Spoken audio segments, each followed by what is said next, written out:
এরপরে আসলো 1970 সাল, 70 সাল যে নির্বাচন আসলো। নির্বাচন আর সে নির্বাচনের পরিবেশ কেমন ছিল? নির্বাচনের পরিচয় দাঁড়িপাল্লা হচ্ছে জামাত ইসলাম, জামাত ইসলামে, দাঁড়িপাল্লা ছিল তখনও। হ্যাঁ। আচ্ছা, আর হারিকেন হচ্ছে মুসলিম লীগ হারিকেন। আচ্ছা, আর নৌকা হচ্ছে আওয়ামী লীগ। কত ভালো করে বলবেন। আচ্ছা, আমার চাচা আপন আপনার বাপের চাচতো ভাই, আপনার আপন বাপের চাচতো ভাই, আমার বাপের বাপের আপন চাচতো ভাই। হ্যাঁ, জি জি। উনি জামাত ইসলামের পক্ষে এমপি ভোটে দাঁড়িয়ে উনি, তাই? ওই নাভারণে মুসলমান। হ্যাঁ, আপনার চাচা? হ্যাঁ, আচ্ছা। ওই চাচা মানে উনি হ্যাঁ, যখন হ্যাঁ, এবার দেখেন খেলা কিরকম, হ্যাঁ, উনি মার্কা নিয়ে এখন গ্রামে গেল, এবার হলো বন্যা বন্যা বন্যা হলো, হলো হ্যাঁ। বন্যা হলে উনি দাঁড়াইছে জামাত ইসলাম থেকে, বে আর মুসলিম লীগ থেকে? মুসলিম লীগ থেকে যাইতেছে ওই জিনাত মিয়া, তার বাড়ি কোথায়? ওই নাভারণে মিন্নুর বাপ। নাভারণে মিন্নুর বাপ। ও, আচ্ছা। তাহলে যেটা বলতেছিলেন যে ওই যে দাঁড়িপাল্লায় দাঁড়ালো, আপনাদের বাড়ি গেল না, কি বললেন? বলেন তাহলে। উনি গেল ঈদের নামাজ পড়ে, আচ্ছা। ওখানে বললো যে ভাই আমি আপনাদের গ্রামবাসী, আপনাদের ছেলে, আপনাদেরই ভাই, হুম। আমি এই যে আল্লাহর কোরআন সম্বন্ধে আমি লেখাপড়া শিখে জি। আমি আমার যে দায়িত্ব আছে আপনাদের কাছে আমি বলছি জি। আপনারা ভোটটা দাঁড়িপাল্লায় দেবেন। আচ্ছা আচ্ছা। হ্যাঁ, জি জি। আল্লাহর আইন, কোরআনের আইন এই দেশে আচ্ছা। চালু হোক। তো অনেক লোক বল বাদ তুমি এই নামাজ পড়াচ্ছি পয়সা করি যা হয় নিয়ে তুমি চলে যাও, আচ্ছা। দাড়ি পাল্লা ফাল্লা ওসব বাদ দেন, তোমাদের খানায় খানায় কথা। হ্যাঁ, এসে বললো। এখন ভোট হইল, ভোটে কিন্তু ওই নৌকোয় জিততে গেল। আচ্ছা, তা এই যে বলে ধারায় পাড়ায় কথা, তাহলে ওই জামাত ইসলাম সম্পর্কে তখনই একটা খারাপ ধারণা মানে ইয়ে ছিল। হ্যাঁ, কারণ কি? ওদের কারণ কার্যক্রম হচ্ছে কেমন ছিল? হ্যাঁ, আপনি যে ধর্মের কথা বলবেন, কোরআনের কথা বলবেন, হ্যাঁ। আপনি কোরআন মানবেন না, ও, এত সস্তা। কোরআন মানতো না? মানবেন না কেন? নামাজ পড়লে কি কোরআন মানা হলো? না না না। কোরআনের বিধান কি? জি। এটাকে এত সস্তা? ও, হ্যাঁ, আল্লাহ বলছে এই আখেরি জামানা। আচ্ছা। এবারে ওই রাস্তায় যাচ্ছেন, বাতস খাক বাত, বাতস খাক বাত মানে কি? মানে কি? আব মানে কি? আব মানে কি? বাতাস না আব পানি? মানে পানি, পানি পানি, হ্যাঁ। বাত মানে বাতাস, বাতাস। খাক মানে মাটি, হ্যাঁ। আতস মানে আগুন। হ্যাঁ। আপনার আশ্বাস দিয়ে আপনি আদম আচ্ছা, তৈরি ঠিক হয়ে আছে। গেছে। তাহলে সেই এইবার নির্বাচনে দেখেন, ওরা বেশি ভোট পেল না। না ওরা ভোট পায়নি। এখন তুমি যে এই দেশে বলছো আমরা কোরআনের আইন শাসন করবো, শাসন করব। কোরআনের আইন দিয়ে আমরা দেশ চালাবো, আচ্ছা। পারবা? যদি না পারো, আচ্ছা। ওয়াদা জনগণের কাছে দিচ্ছ, আহ, আমরা করব। যদি না একটা একটা আইন যদি তুমি একটা কাজ যদি তোমার বাদ থাকে, তো অন্য অন্য কোরআন কি মানা হলো? আচ্ছা, তাহলে 70 সালে বিপুল ভোটে আওয়ামী লীগ এখানে আমরা প্রার্থী জিতলো। জিতলো। আওয়ামী লীগরা কি বলতো যে নির্বাচনের আগে কি করবে?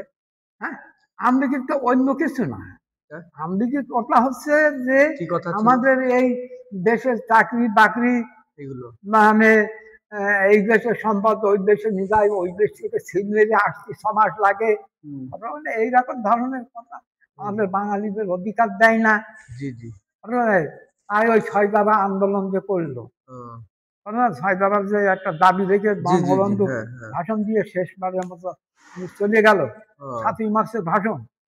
এবারকার সংগ্রাম, মুক্তি সংগ্রাম, এবারে সংগ্রাম স্বাধীনতার সংগ্রাম, বাঙালি বুঝেছি যে কাজ করো, যদি বাঙালির ওই বলছি যে কাজ। হ্যাঁ, বুঝতে পারছি। আচ্ছা, জামাত ইসলামের কথা শুনলাম, মুসলিম লীগের যারা প্রার্থী ছিল তারা কি বলতো? ওরা কি বলতো? ওরা তো তারা তাদের প্রচারটা কি দিক তাদের অন্য কোনো প্রচার নেই। আওয়ামী লীগ বৈষম্য তুলে ধরতো, হ্যাঁ, যে বাঙালির উপর যে বৈষম্য হচ্ছে সেটা তাদের ওরা মুসলিম লীগের কি ওদের অন্য কোনো ইয়ে নেই। ওদের ইয়ে আছে ভারত চিরশত্রু। আচ্ছা, কীর্তি আছে না, এই কীর্তি, কীর্তি ভালো জিনিস, আবার ভালো ও না থাকলে তো বাঁচা যায় না। বাঁচা যায়। সে ক্ষুদ্র ছোট, জি সে যদি গরম হয়ে যায় সমস্ত দেহ এবং মুক্তিত হয়ে যায়, জি যাই কিনা বলেন। হ্যাঁ যাই। তো মুসলিমদের ইয়ে ছিল, তো ভারত বিদ্বেষী, ভারতকে তো কোনো সময় ভালোবাসে না, না ও এক ভালো। হুম, কিন্তু এই যে মুনাফিকি যারা, হ্যাঁ, তাই পুরপাড়া হুজুর বলছে যে কি কাজটা করলে বাবা, এখনো তোমরা আজকে যখন হিন্দুস্তান পাকিস্তান হয় ওই হুম, সময়ও আমরা ছিলাম যে যাক পাকিস্তানে একটা জায়গা হয়েছে, আমাদের একটা বসার জায়গা বা জি থাকার জায়গা হ্যাঁ, আমরা পাবো, আচ্ছা সেই দোষটা তোমরা নষ্ট করি। আবার এখন তোমাদের বুড়ো কিডনি মল ধরে এসে কুটকুট করছে, বাহাতের আঙুল দিয়ে ঢুকচ্ছ, হুম, এই নখে মলদর কেটে দিয়ে ওখানে সেফটি হবে। যা পেয়েছো, যে দেশটা পেয়েছো, এই দেশ নিয়ে শান্তিতে থাকে। আমাদের কাজ তো কুমোরে করবে না, করবে? না আমাদের কাজ কুমোরে করবে? না আর কুমোরের কাজ কামার করবে?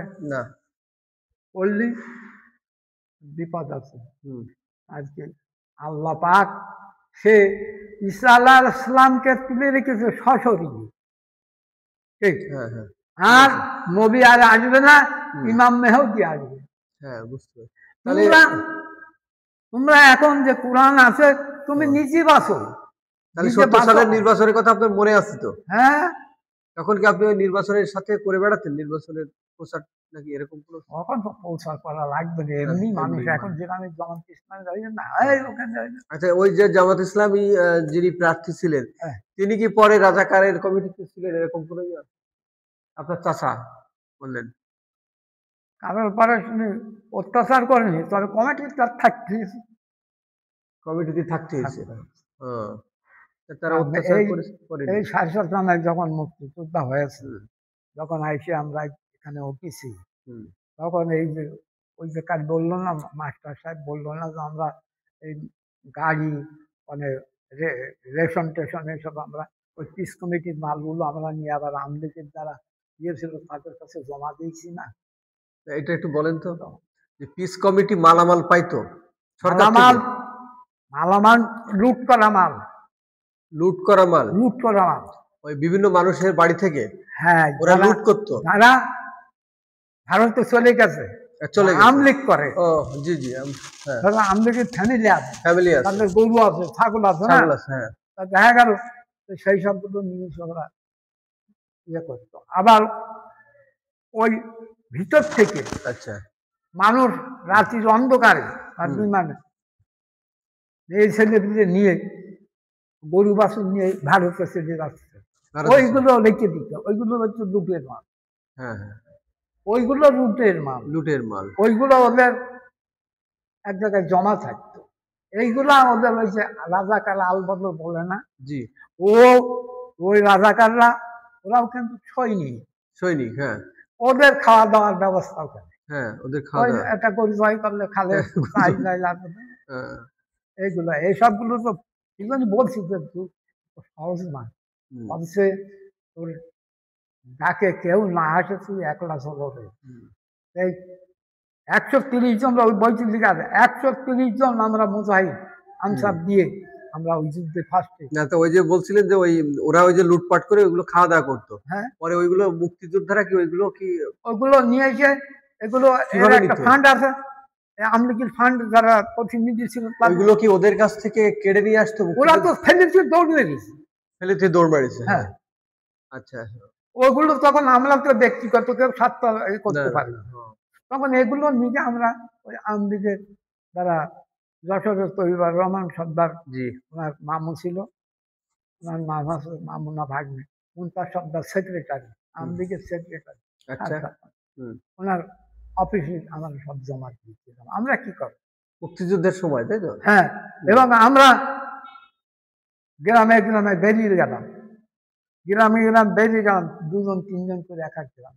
এই গ্রামের যুবকদের ডাকলাম, ভাই তোমরা এসো, এখন আমাদের দোহাই দিয়ে, এখন আমাদের বাড়ির সীমান্তে, সীমান্তের কিছু দুর্বৃত্ত লোক আছে, তারা এসে কিন্তু একটা বোম মেরে তোমরা গ্রাম পাহারা দাও। প্রতি গ্রামে 172 গ্রামে আমরা পায়ে হেঁটে সমস্ত গ্রামে গেছি। এবং যারা ওই সময় আমাদের ভয়তে পলাইছে, কিন্তু আমাদের তো কথা না, আমাদের মারার কথা না, আমাদের বাঙালি, আমাদের ভাই, কথা বলছেন না, বাঙালি আমাদের ভাই। যারা আমাদের শিক্ষক ছিল, ওই সারসার মধু সাহেব আছে না, বিএনপির মধু সাহেব, আচ্ছা জানেন? আমি চিনি না। ওনার বাপ চাচা দুইজনাই শিক্ষক, দুইজনের শিক্ষক। একজন এই হাই স্কুলে মাস্টারি করতো, আর একজন ওই সারসার ওই যে পাইলট স্কুল, ওই স্কুলে মাস্টার করতো। ওনারা কি ছিল? ওরা মুসলিম লীগ ছিল, কিন্তু ওনারা আমাদের ভয়কে খাটের তলায় পড়িয়েছে। মুক্তিযুদ্ধের সময় কোনো অন্যায় অত্যাচার করেছে না? ওনার শিক্ষক মানে কি অন্যায়? শিক্ষক কারা করেছে? ওই এক শ্রেণী আছে, কারা? এক শ্রেণী, তারা, তাদের কোনো দল নেই, সন্ত্রাসের কোন দল আছে না, যারা যেদিকে যখন সুযোগ পায় সেই দিকে গিয়ে তারা সেই শ্রেণীর লোক, সেই শ্রেণীর লোক। জামাত মুসলিম লীগের লোক আছে, আছে, আবার সুবিধাভোগী কিছু শ্রেণী আছে। এই নিয়ে এই জন্য বলছি যে এখন যে যত আল্লাহ যদি ফেরেশতা বাহিনী দেয়, অনেক, তাহলে এখন যে মানুষ আমরা আছি, বুঝতে পারছি, আমরা সব বাবা তুমি আমার সাক্ষাৎকার নিচ্ছ, তুমি মুনাফেক, আমি মুনাফেক। কারণ মুনাফেক, আমরা মুনাফেকের থেকে আমাদের চল কেন? বঙ্গবন্ধু 10ই জানুয়ারি দেশে ফিরে এসছে। আচ্ছা, দোষী যদি কোনো মানুষ পানির উপর দিয়ে হেঁটে যায় আর বলে আমার পায়ে পানি লাগেনি, এটা কেউ বিশ্বাস করবে না। মানুষ মাত্রই ভুল আছে, মানুষ মাত্রই অন্যায়, ফেরেশতা না, তাই না? জি। বঙ্গবন্ধু দেশে ফিরে এসে বলল, তোমরা অস্ত্র মামা, তোমরা অস্ত্র ব্যবহার করবে না, তোমরা অস্ত্র জমা দাও, আর আমি কারে মারবো, কারে ধরবো, যেদিকে তাকাই সেদিকে আমার ভাই। কারণ রাজাকার আমার ভাই, মুসলিম তো আমার ভাই, বাঙালি তো, বাঙালি তো, আমি কারে মারবো, কারে ধরবো। তখন উনি একটা দিল যে যারা পাকিস্তান চাও, যারা পাকিস্তান চাও, পাকিস্তানে ওই পাকিস্তানি সৈন্য এখানটা চলে যাচ্ছে না, বলছে যে পাকিস্তানিদের সাথে যাও। আর যারা বাংলাদেশ চাও, আমার এই 6 দফা আন্দোলন, ধর্ম নিরপেক্ষ যারা চাও তারা থাকো। আচ্ছা, এই মুনাফেকরা পাকিস্তানে গেল না কেন? কেন তারা শেখ সাহেবের কথায় ধর্ম নিরপেক্ষ মেনে নিলে? তার জন্য তখন তাজউদ্দিন ছিল প্রধানমন্ত্রী, অস্থায়ী প্রধানমন্ত্রী। এনার কাছ থেকে কি করে এমনি তো নিতে পারে না, এমনি তো বঙ্গবন্ধু নিতে পারে না, যতই বঙ্গবন্ধু নেতা হোক। তখন তাকে ইলেকশন দিতে হয়েছে, 73 সালে তাকে ইলেকশন দিতে হয়েছে। হ্যাঁ, 73 সালে তো ইলেকশন হয়েছে। যখন ইলেকশন দিয়েছে তখনও কিন্তু ওই একলা আমলিগ যুদ্ধ করে ওখানে কমিশ যারা ছিল, জাসদ যারা ছিল, জাসদ তখন হয়নি, কারণ কম নেই, জাসদ হয়েছে, বুঝছেন?